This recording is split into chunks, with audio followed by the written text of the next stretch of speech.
story of Jacob and the sisters, Rachel and Leah, right? Now we could talk about cultural differences and how Leah got the short end of the deal. We could talk about the patriarchal nature of much of our Old Testament and the need to liberate the still speaking God from all the constraints of time and language and place.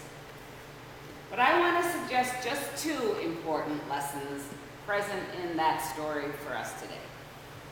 The first is, we do live in an instant gratification culture, right? Where we want stuff right now. And boy, is this story about Jacob and those two women speaking about the need for the long haul, to take the long view. 7 years Jacob worked for the hand of his beloved Rachel, days which seemed but a few days because he loved her so much.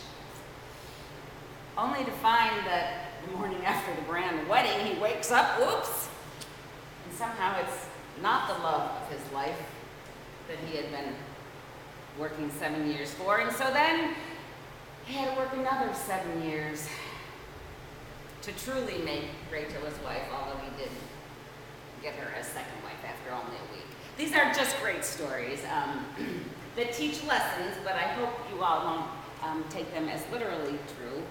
Here's the deal. Often that which is truly valued and truly valuable takes extra work, extra patience, extra prayerful discernment over a longer time, and not immediate. But here's the second thing I want to say about this Rachel and Leah story, and I give thanks to Reverend Craig Barnes for this insight. I think this is genius. He suggests that whoever it is that we love, whoever it is, that person is somehow both Leah and Rachel. We may love one more than the other, but somehow they are wrapped all together in the same person. Rachel is the one you love, and you're sure that she will be the blessing of your life.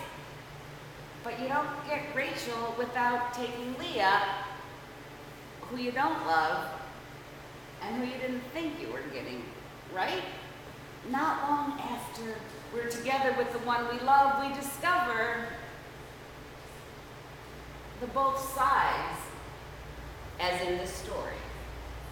You discover you didn't get just Rachel. You're also very in love with Leah, and you can work for years trying to turn her into Rachel, and it just doesn't work because each of us, all of us, are this mixed bag.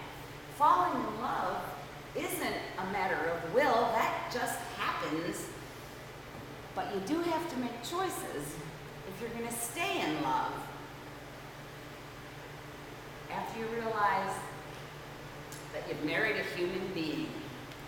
Once you choose to love the flawed people in your life, then we are free to choose how we view the flaws.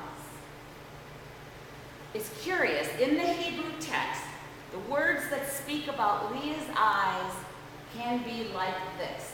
They can either say Leah had weak eyes or Leah had lovely eyes. Isn't that great? The translation isn't clear. And so right there we get the truth of the matter. Both of them are true.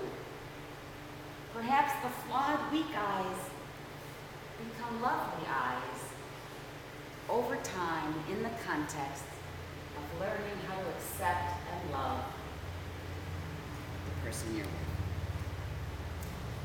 The first song that the guys sang this morning carries some of that long haul flavor, right?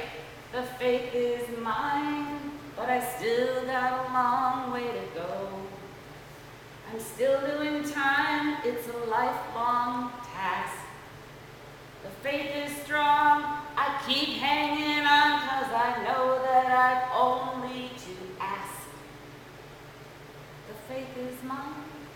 So it is a long haul process, this growing into the people God wants us to be, one step at a time, one choice at a time, one day, 1 month, 1 year at a time.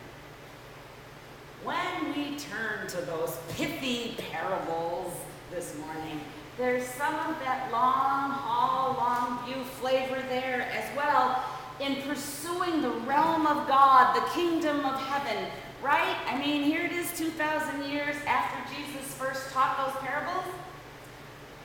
2,000 years after Jesus taught us that the realm of God is right here in the midst of us and includes care for the lost, last, least, and littlest. 2,000 years later,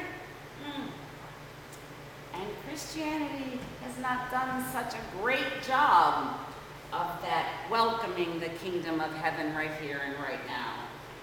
One act of love or mercy, one act of forgiveness and grace, one act of justice, one at a time, all together, over the long haul.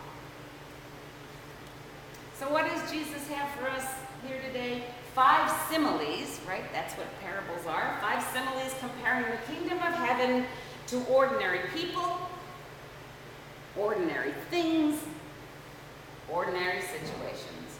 I wish we had a projector, and I think we will get one, because there are some great clips out there in cyberspace that illustrate so much of what we talk about Sunday in and Sunday out. And there was one on YouTube this week that was just so beautiful. It had this great music under it, so imagine this. And then the words on the screen said, something small, tiny, a speck, a seed. It grows, it expands into something large, huge, enormous, a shelter, a refuge, a home. Something mixing, combining, worked through all things, catalyst for growth, an essential item. Something lost, but now found, of great value, of great worth, a joy too vast for words, more than we can imagine. Hear that music underneath? Something that collects, that elects, good, bad, chosen, choose, a seed, yeast, hidden treasure, one pearl, the net. It was a great video.